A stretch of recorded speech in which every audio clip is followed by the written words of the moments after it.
Well, Denny, it's been a pretty exciting month or so for you. 2 wins as a driver to start the playoffs off, and then the second round of the playoffs. And then you get your first win as a team owner on Monday in Talladega with the 2311 team and Bubba Wallace getting the job done.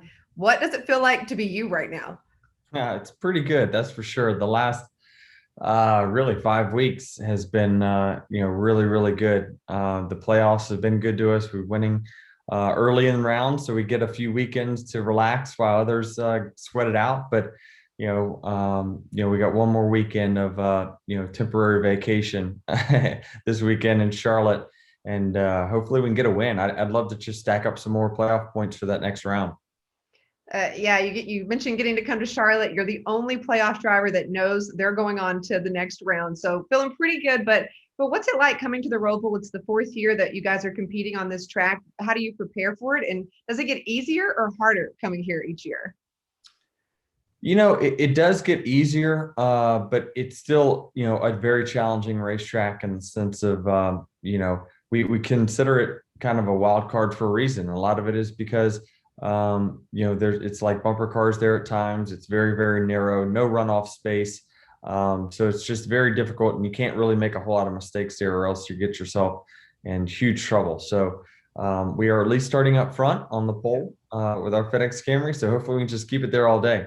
Yeah, and with it being an elimination race and you being the only driver that has advanced, how do you think the other drivers are going to be acting on the track, and what do you think the emotions are going to be like? Well, I'm going to probably want updates here and there of kind of where the point situation is. I kind of understand it a little bit about, who's in what position, and I'll know more after the first couple stages. But I mean, it always gets wild because, this is kind of the last ditch effort for four guys to try to make it in. And sometimes, you end up driving over your head, making mistakes when you do that. So it's just part of racing, part of our playoff system. And obviously for you, the goal is to get to Phoenix, to be in the championship four. You've done that in 2019 and 2020. So to be able to do it in 2021 and get the job done, what would that mean to you? A lot. I mean, I just, I've worked so hard over the last 16 years to try to get, in position to win a championship. And we've won a ton of races along the way. But, honestly, the point system has changed over the last, 15 years since I've been in this thing. In the old point system, everybody else would be eliminated, but me and Kyle Larson, we have like a 6 race lead over third place in points. So it's hard to fathom that anybody else could possibly win a championship this year. But it's just these rounds and the elimination just changes everything, and it's essentially a 3 race season. And for you, I feel like you're more busier now than you ever have been, right? You're still competing for wins. You're owning a race team. You're now winning in that race team with 2311. So what is it that makes you want to take on this new challenge of being a team owner and not even think about slowing down? Yeah, I mean, I think that if you thought about the beginning of the season, I think a lot of people thought, well, this is just going to be a distraction. Well, little do people know I thrive under chaos. So it just seems like, the more I got going on, the better off the performance is. So I just think that, I enjoy the work. All it did was just take away my empty days or my days off where I would normally go play golf or something. It took all those days away. So my favorite quote is I didn't want to work a 9 to 5, so now I work 24/7. There you go. Well, I think we're starting to see that you thrive under chaos, because you certainly got hot at the right time with the playoffs and then again winning with 2311. But to be in Dega on Monday and to get that first win as a team owner in year one, I know you don't like confidence, so I'm sure you thought that was a possibility, but what was it like actually checking that box in year one? Well, I mean, it certainly was unexpected, but we thought that it was that, those types of racetracks were going to be our best opportunity this year to get a win in our first year. And I love that we took advantage of that. And, I really started to see a change in Bubba's super speedway driving starting in Daytona 2. And I mentioned that to him before the race in Dega in our pre-race, pre-week meeting, that, he really, he's always really kind of had good results on super speedways, but finishing the deal, getting a win has always been, very, very tough, as we know. And I just saw a difference in approach that he started to take in Daytona too. And I'm like, that's the way to do it. That is the correct way. And you're going to have success if you keep doing that. And, since he's done that, he's finished first and second in super speedway races. So I think he's really found something and found a mode that works for him. And obviously you've been competing against each other for a while, but to now have the relationship as team owner and driver, and obviously Bubba's went through a lot, right? If we go back to last year and everything he's went through to then this year and getting the checkered flag at Dega, what are, some of the conversations been like off the track that you guys have had, and how have you been there for him through, outside noise, performing on the track, and just everything extra that he's had to deal with? Yeah, I mean, certainly I think that he's got a ton on his plate as it is, and a lot of expectations and a lot of pressure. And I think that that's kind of where I thought Bubba could improve in his craft, is that not getting too high or too low depending on the situation. He definitely wears his emotions on his sleeve, and I think that when adversity happens, it's kind of how do you respond to that adversity during the course of a race that typically will be the deciding factor of your result. So I think certainly, as he matures and gets older and more experienced, he's going to be able to handle those situations even better. And I'm pretty optimistic, that this momentum is going to carry and really do good for him and his career in the long haul. Yeah, a lot of great of emotions on his sleeve on Monday. And for you, has being a team owner been everything you thought it would be? What have been some of the surprises for you stepping into that role this year? It has been what I thought it would be. Again, it's just a lot of work. I mean, a lot of communication. I'm not the best communicator, but I just, am in a lot of Zooms, a lot of conference calls and things like that.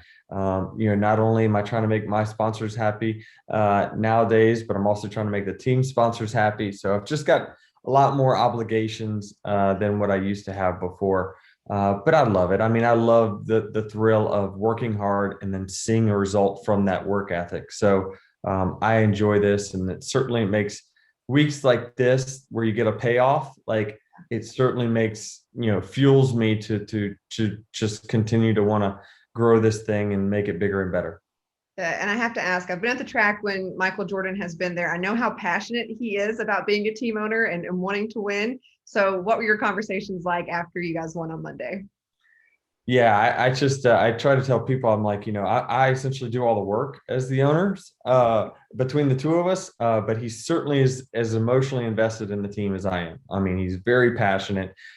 He's on the phone all the time, texting, whether it be the crew chief or the managers, about like what's going on with the car and the strategy, whatever it might be. So he's very, very invested in it, and he wants to succeed. And we knew that from the interview that we had earlier in the year, that like he really wants to succeed. And just a few weeks ago, it was like, what do we need to do to be better? How can we get better? How can we continue to trend in the right direction? So this certainly is going to be a good thing for our race team in the long haul. And I think that as we look at expansion into the future, this just helps our cause.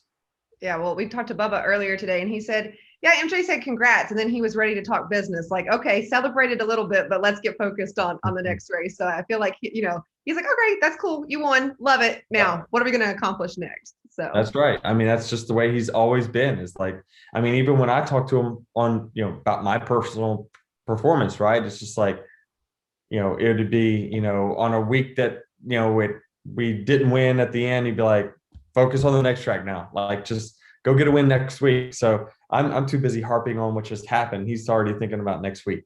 Yeah.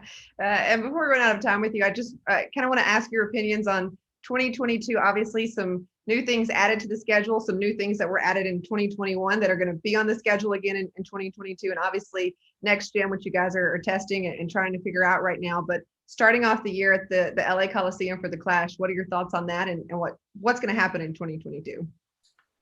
Yeah, I mean, just a ton of unknowns, to be honest with you.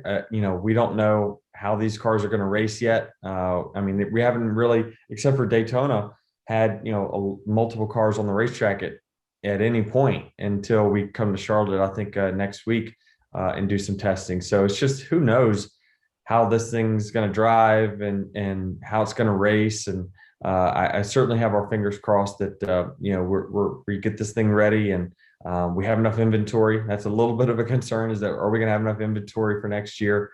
But yeah, we're going to some new markets, which is very, very good. I'm excited about that. And so I just feel like the sport in general is trending in a very good direction. And for you, I know, there's some things you want to check off the list, right? You got your first win at Vegas a few weeks ago, some other things you want to win, like maybe a championship, but now you're owning a team. But I'm just curious for Denny Hamlin, what's next? Yeah, I don't know. I mean, I certainly think my end game is being just the full-time team owner and focusing on that. I certainly give it a lot of my attention now. When I don't, focus on my FedEx team, I give them the same ample time that I did before. It's just, the 2311 filled all those gaps. And when my driving career is done, I don't know. I still want to give back to the sport in some sort of way. Right now it's through team ownership, but you never know where the journey will take you. But this is something that I feel like I know a little bit of something about. So, I'm sure, I'll still be part of the sport well beyond my driving days. Perfect. Thank you for your time. I appreciate it. All right. Thank you.